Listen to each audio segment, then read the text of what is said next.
করছ? বাসন মাজছ? কেন ওটা আস্তে আস্তে ওটা মাজলে কেন? ওটা তুমি আলু ভাজা খেয়েছো তাই? তো ওটা তো আমি পরেও মেজে নিতাম। ও বাবা, তা রেখে দাও ওখানে। হ্যাঁ ওটা রেখে দাও, যেখানে বাসন রেখে দেয়। হ্যাঁ মুখ ধুয়ে না। মুখ ধুয়ে না।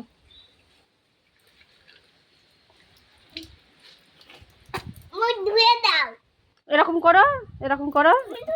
আচ্ছা এরকম করো, এরকম করে জলটা করো, জলের ওখানে না করো। হ্যাঁ এবার যে জলটা এসছে গালে দাও, গালে দাও, কুলিকুচি করো, ফেলো। ব্যাস, এবার হাতটা ঝেড়ে ফেলো, এরকম করে ঝেড়ে ফেলো, এবার মুখটা এরকম করে মুছে নাও। হয়ে গেল। ব্যাস বন্ধ করে দাও, বন্ধ করে দাও। চলে এস।